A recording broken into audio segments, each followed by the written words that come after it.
तो दोस्तों विक्रम सोलर ने अपने क्वार्टर टू के नंबर को डिस्क्लोज कर दिया है। तो चलिए देखते हैं क्या है क्वार्टर टू के नंबर्स के अंदर। डाटा मिलियंस में दिया गया है, मैं आपको क्रोस में बताता हूँ।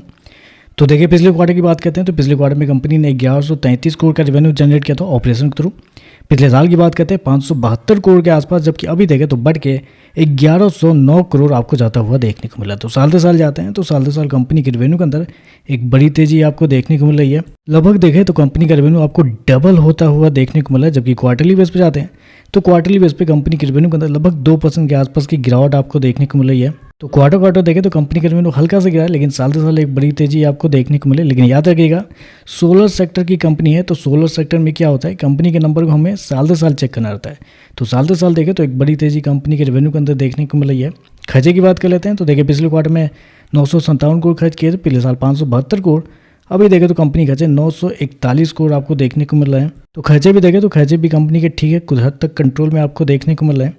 चलिए कंपनी का प्रॉफिट क्या निकलता है वो देखते हैं। तो देखिए पिछले क्वार्टर में कंपनी 133 करोड़ के प्रॉफिट में थी, पिछले साल मात्र 7 करोड़ के आसपास का प्रॉफिट था, जबकि अभी देखें तो बढ़ के 128 करोड़ आपको जाता हुआ देखने को मिला। तो साल दर साल जाते हैं तो साल दर साल कंपनी के प्रॉफिट के अंदर कई गुना कंपनी का प्रॉफिट आपको बढ़ता हुआ देखने को मिल रहा है। लगभग बोल सकते हैं 18 गुना कंपनी का प्रॉफिट आपको साल दर साल देखने को मिला है। क्वार्टरली बेस पे जाते हैं तो क्वार्टरली बेस पे कंपनी के प्रॉफिट के अंदर लगभग 4% के आसपास की गिरावट आपको देखने को मिली। लेकिन ऑलरेडी मैंने बताया कि आपको साल दर साल कंपनी के नंबर को ज़्यादा देखना चाहिए, और साल दर साल देखें तो एक बड़ी तेजी आपको देखने को मिल रही है।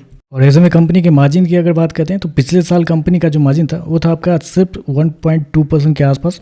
पिछले क्वार्टर की बात करते हैं तो पिछले क्वार्टर में कंपनी का मार्जिन 11.76% के आसपास था, जबकि इस क्वार्टर में देखते हैं तो कंपनी का मार्जिन 11.56 आपको जाता हुआ देखने को मिला। तो साल दर साल देखें तो कंपनी के मार्जिन के अंदर एक बड़ी तेजी देखने को मिले। क्वार्टरली बेस पे देखें तो लगभग फ्लैट आपको देखने को मिल रहा है।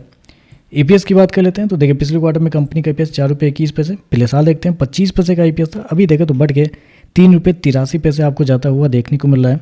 तो ओवरऑल देखा जाए तो नंबर तो अच्छे आपको देखने को मिले, रेवेन्यू प्रॉफिट दोनों के अंदर बड़ी तेजी साल दर साल आपको देखने को मिले। एक अच्छी बात यह है कि पिछले क्वार्टर में भी जब कंपनी के नंबर आए थे उस समय भी शेयर 330 रुपये के आसपास था, उसके बाद से शेयर 420 के आसपास गया, फिर अभी देखें तो अभी भी शेयर आपको 330-35 रुपये के आसपास ही आपको देखने को मिला है। तो यहाँ से एक आईपीओ प्राइस भी आप कह सकते हैं 330 रुपये के आसपास ही था। तो कुछ अच्छे खासे प्रीमियम वही फ्लैट आपको ट्रेड करता हुआ देखने को मिल रहा है। तो यहाँ से एक अपसाइड के चांसेस आपको बहुत ज़्यादा देखने को मिला है। बाकी देखते हैं मार्केट इस पर कैसे रिएक्ट करता है।